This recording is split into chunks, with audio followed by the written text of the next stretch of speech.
Un recorrido desde la destrucción de Jerusalén, predicha por Jesús,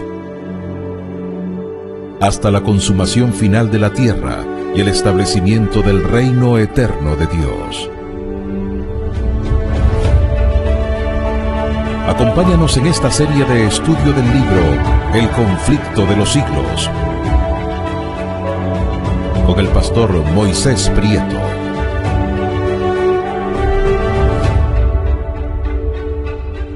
Hola, apreciado hermano y amigo, Dios te bendiga en esta hora. Bienvenido a esta serie de estudio que lleva como título Seguridad y paz en el conflicto de los siglos.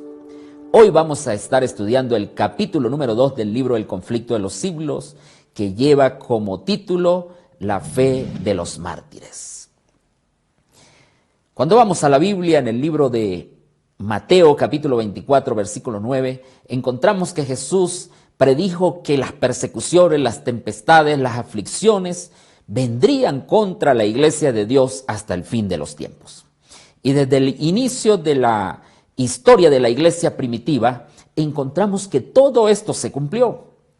El paganismo impuso su poder y reunió toda su fuerza para destruir al cristianismo.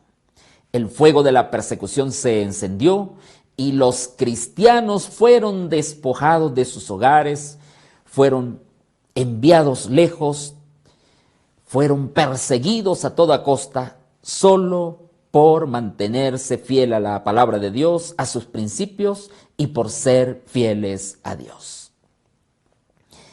Miles y miles fueron muertos sin misericordia. Se acusaron de crímenes, fueron señalados como los que causaban las mayores calamidades en aquel imperio. Se les acusó de causar hambre, peste, terremoto y se los condenaba como rebeldes de aquel imperio. Eran un azote para la sociedad, así se los consideraba. Muchos eran arrojados a las fieras o quemados vivos en los anfiteatros. Algunos eran crucificados, a otros los cubrían con pieles de animales salvajes y los echaban a la arena para ser despedazados por los perros. Mientras grandes multitudes entonces saludaban la agonía de los moribundos con risotadas y aplausos. El libro de Hebreos muestra grandes sufrimientos que tuvieron que vivir los cristianos. Libro de Hebreos capítulo 11, versos 37 y 38. Vamos a leer desde el verso 36. Dice: otros experimentaron vituperios y azotes, cadenas y prisiones. Fueron apedreados, aserrados, tentados, muertos a espada. Anduvieron de acá para allá, cubiertos de pieles de ovejas y cabras, pobres, angustiados y maltratados, errantes por los desiertos y montes, por cuevas y cavernas de la tierra. Todos estos sufrimientos tuvieron que enfrentar los cristianos solo por ser fieles a Dios. La historia registra que muchos vivieron en catacumbas. Allí en esas catacumbas sepultaban a sus muertos, allí vivían. No podían algunas veces ni ver la luz del sol por mucho tiempo, no tenían comodidades, pero se animaban unos a otros sin quejarse, alababan y glorificaban el nombre de Dios y mientras morían estaban seguros de su recompensa eterna. Se consideraban dignos de sufrir por la verdad y mientras morían, bien fuera por las fieras o bien fuera por la espada o cualquier otra forma, entonces cantaban alabanzas y glorificaban el nombre de Dios. Y lo que dice Apocalipsis capítulo 2 versículo 10 era una realidad en sus vidas. No era un asunto negociable. Ellos decían: sé fiel hasta la muerte y yo te daré la corona de la vida. Y en medio de todas estas atrocidades, el evangelio se expandía por doquier. Y lo interesante es que el número de cristianos aumentaba. Mientras miles eran muertos y encarcelados, otros los relevaban y otros tomaban el lugar. La historia dice en la Apología, el párrafo 50, escrita por Tertuliano, lo siguiente: más somos cuando derramáis más sangre. La sangre de los cristianos es semilla. Pero, apreciado amigo, Satanás se dio cuenta que esta estrategia de persecución no le funcionaba. Y entonces cambió completamente la estrategia e introdujo en la iglesia tranquilidad, introdujo en la iglesia poco a poco paz, y así fue como llegaron entonces todas aquellas falsas enseñanzas a la iglesia. Una libertad de una manera temporal y algo disfrazada. Y muchos líderes idólatras entonces vinieron a la iglesia. La iglesia se vio entonces en gravísimo peligro. Satanás se introducía en la iglesia para corromper la fe de los creyentes y apartarlos. Muchos cristianos no consintieron en unirse a este tipo de abominaciones y por eso eran perseguidos. Pero algunos decidieron unirse a la iglesia, arropar estas costumbres con el fin de salvar sus vidas y también la vida de sus familias. Entonces el paganismo se introdujo la idolatría, la adoración de imágenes, la adoración de los santos fue introducida, aparecieron las falsas doctrinas, los ritos y ceremonias supersticiosas. Ya entonces todas estas cosas se incorporaron en el culto de la iglesia. Y así la fe, así la pureza del evangelio se fue perdiendo. Líderes envueltos en las vestiduras sacerdotales se introducían en la iglesia. La Biblia no fue aceptada como regla de fe.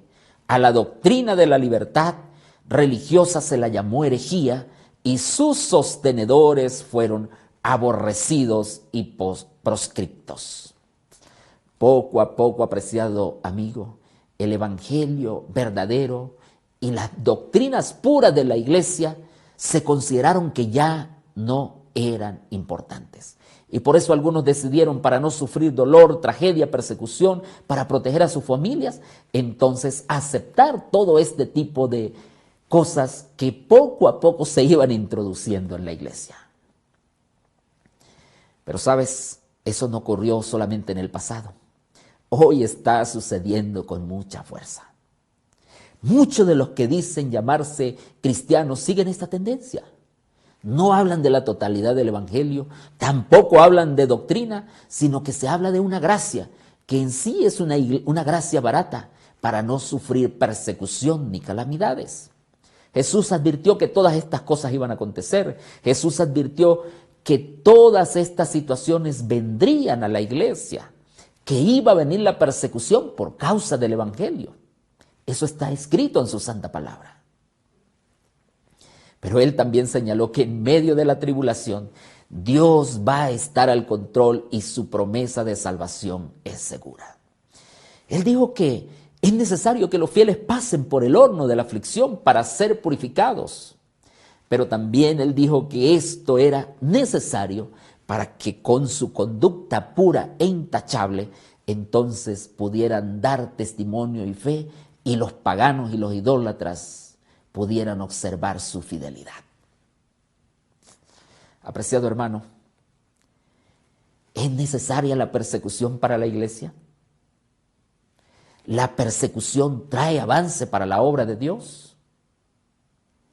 ¿Por qué es que entonces la persecución parece adormecida en nuestros días?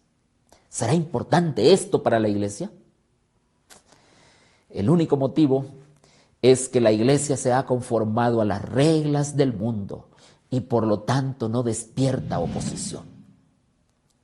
La religión que se profesa hoy no tiene el carácter puro y santo que distinguiera a la fe cristiana en los días de Cristo y sus apóstoles.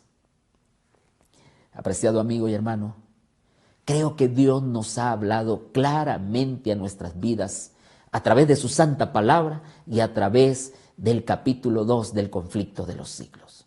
Dios está hablando a nuestras vidas. Necesitamos mantenernos firmes a su palabra y a su verdad, cueste lo que cueste. Nosotros podemos perder la vida en este mundo, pero vamos a tener la vida eterna. Dios reclama de cada uno de nosotros obediencia y fidelidad en medio de cualquier tribulación o persecución. No dejes, apreciado hermano, que nada ni nadie robe tu corona. Mantente fiel al Señor. Aférrate a sus promesas. Queda seguro en que en medio de cualquier circunstancia Dios te va a dar la victoria. Levanta tu vista, presta atención al mensaje que Dios te da en este día y escapa por tu vida. Hoy Dios te dice, no tengas temor de lo que vas a padecer. Sé fiel hasta la muerte y yo te daré la corona de la vida. Él quiere ayudarte, Él quiere darte paz, Él quiere darte seguridad y tranquilidad en medio de todo este gran conflicto.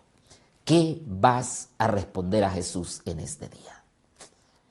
Alcanza la paz, alcanza la seguridad para tu vida en medio de este gran conflicto. Te invito a que compartas este link, compartas este mensaje con tus amigos, con tus familiares, con todas las personas que están a tu alrededor.